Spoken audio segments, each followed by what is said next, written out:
na bawal po ang magpadala. Hindi ako, yung examiner. Examiner po yun po kasi yung pinupoint nila sa akin, bawal magpadala Hindi padala, yung magpapadala, hindi yung... Opo, yung magpadala yung kamag-anak. Bawal daw po yun. Kasi doon po yung declaration na inano ko, ako ang nakapirma. Dapat daw po, yung sa akin lang na nanggaling ang dadalhin ko. Culture po natin mga Pilipino yung dalhin mo yung may pagpapadala sa'yo para iabot nila sa pamilya nila kasi hindi sila nakakauwi. Isasabay nila sa'yo. Yun po kasi ang pagkakaintindi is that, di ba, tinatanong tayo yan palagi kahit ng airline. Tayo ba ang mismo nag-impake na hindi po kasi ganun yung pagka-ano nila sa akin ng time na yun. Yung pinapaliwanag na, if I can finish. Okay po. Okay po. Oo, tapos yung, para makakaro lang natin yung siguro ang photo lang din ng natin, ng examiner is that, pinapaliwanag sa iyo na hindi naman nasa bawal yung magpadala ng ganito po kasi yan. Ang sabi po kasi, nung chinek po yung gamit ko, tapos iPhone yan, 100,000 yan.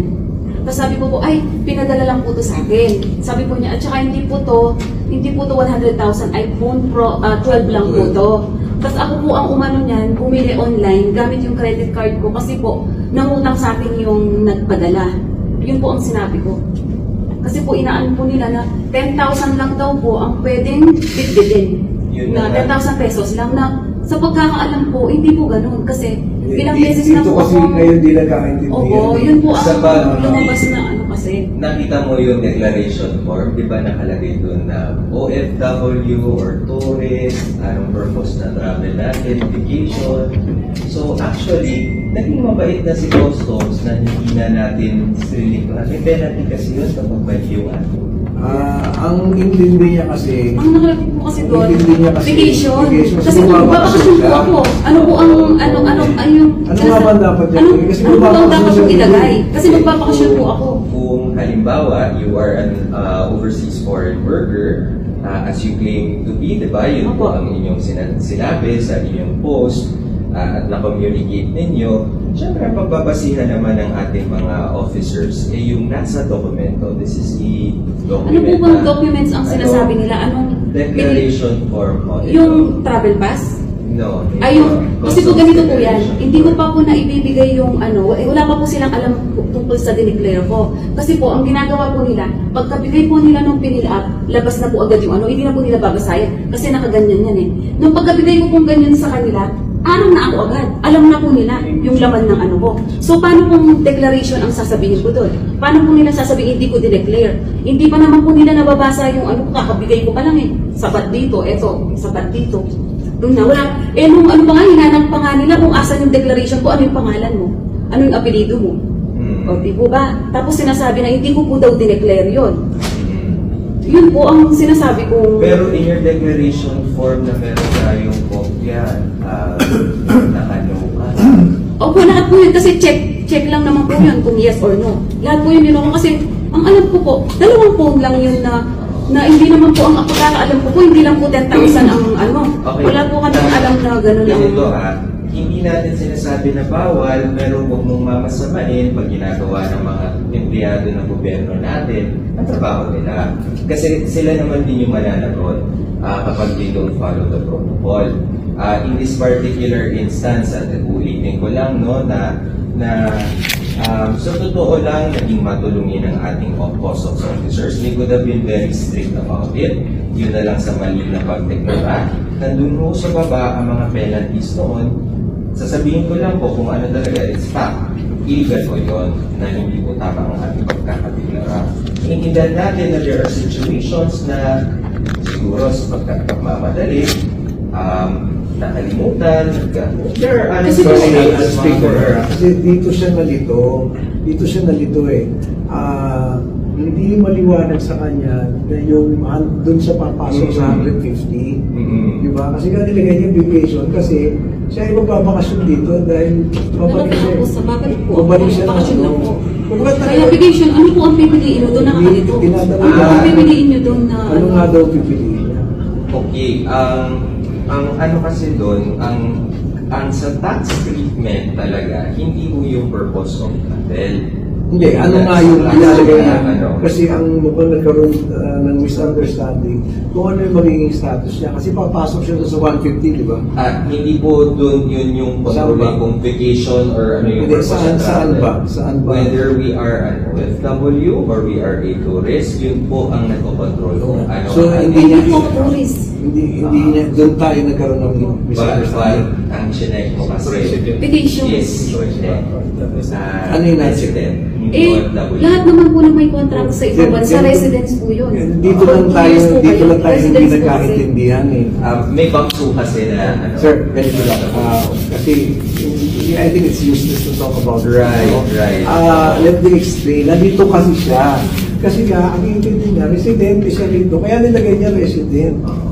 So, anyway. So, we'll help in the dissemination. That's good. Oo, nandito naman no, partners ng Bureau of Customs at ano, pero sana in the future, I don't think, no, kahit na lang din kita, hindi ko siguro tama din yung iyong nagawa na you will do that to customs officers, no? Alam mo ba na marami sa kanila na exposed to harm, no, threats, pareha lang naman tao din yan, no? At bilang pinuno nila dito, I will tell you, parang masakit din sa akin yung gano'n. Pero part of public service yun, okay lang, no problem. I explained Hindi na that to namin her. aanahin yun, pero sana let's give a little bit of space naman, no? To basic, ano ba, yung naunawaan namin Opo, kayo. pero kayo din sana din po, paunawaan din po nila kami. Walang Na problema. kami mga dumarating, kami mga OFW, yung paghihirap namin doon. Tapos siyempre, sa culture na po natin, sa mga nababalitaan na natin.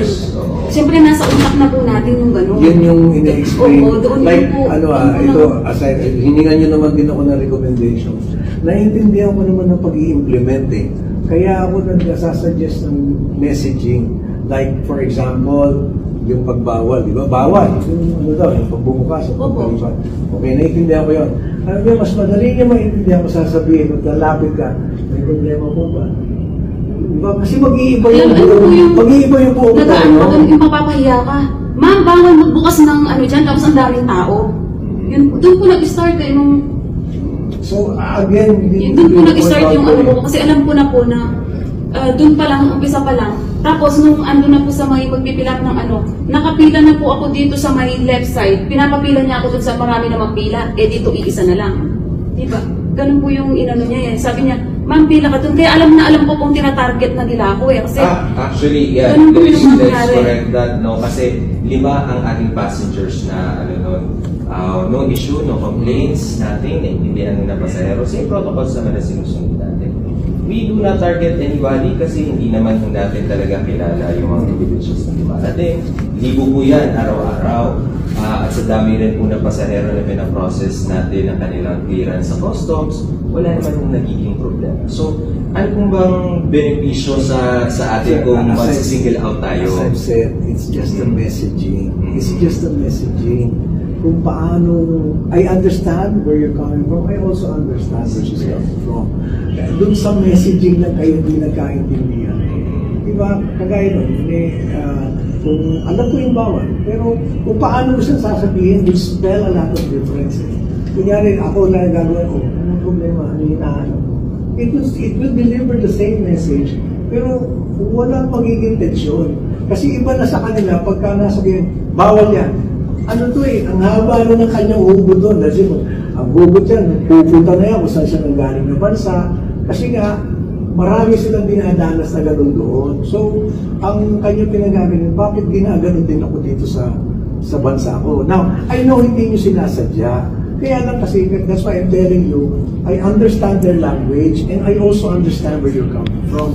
Now, kaya naman ako nag-aalay sa inyo ng ganitong paliwanag para, kasi nga, it will always happen. And me personally, we do not want that. So, yun lang. Kaya naman, ang pakay natin ngayon, hindi na to busisiin. As we promise, we will help doon sa pagpapaliwanag.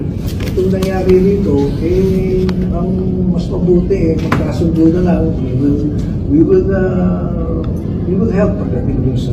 Ako naman, ang ina-appeal ko rin, let's discover, there's myriad ways to to deliver instructions. Noted. Thank you very much. Maraming salamat. So, para All of this is noted. Thank you. Okay? Maraming salamat. Thank you. Sige, maraming salamat din.